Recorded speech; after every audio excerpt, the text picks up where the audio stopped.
ಅಲ್ಲ, ಅವರು ಆರೋಪನ ನಾವ್ ಯಾಕೆ ತಳ್ಳಿ ಹಾಕ್ತಾ ಇದೀವಿ ಅಂತಂದ್ರೆ, ಆ ಕಾರ್ಯಕ್ರಮ ಮಾಡಿರ್ತಕ್ಕಂಥ ವಿಶೇಷತೆ ಇದೆ ನೋಡಿ.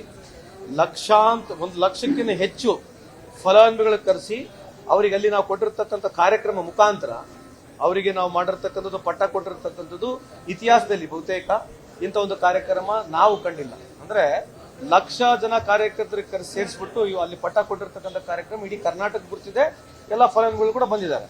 ಇದು ನಾವು ಮಾಡಿರ್ತಕ್ಕಂಥ ಕಾರ್ಯಕ್ರಮ, ಇದು ನೇರವಾಗಿ ಬೆನಿಫಿಷರಿ ಖರ್ಚು ಮಾಡಿರ್ತಕ್ಕಂಥ ಕಾರ್ಯಕ್ರಮ.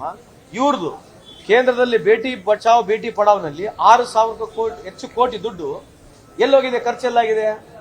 ಸ್ಕೀಮ್ ನಲ್ಲಿ ಬೇಟಿ ಪಡಾವ್ ಬೇಟಿ ಬಚಾವ್ ಸ್ಕೀಮಿನ ದುಡ್ಡು ಎಲ್ಲಿ ಪಬ್ಲಿಸಿಟಿ ಎಲ್ಲಿ ಹೋಗಿದೆ, ಖರ್ಚೆಲ್ಲಾಗಿದೆ?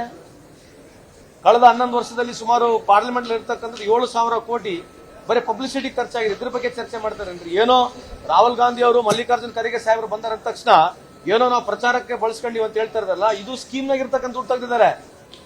ಸ್ಕೀಮ್ನಾಗ ಇರ್ತಕ್ಕಂಥ ದುಡ್ಡು ನಾವು ಹೇಳ್ತಕ್ಕಂಥ ಕೇಳಿಸ್ಕೊಳ್ಳಿ. ಬೇಟಿ ಬಚಾವ್ ಬೇಟಿ ಪಡಾವ್ ಇರ್ತಕ್ಕಂಥ ಆ ಸ್ಕೀಮ್ನಾಗ ಇರ್ತಕ್ಕಂಥ ದುಡ್ಡು 50-60% ಆಫ್ ದುಡ್ಡು has only gone on publicity.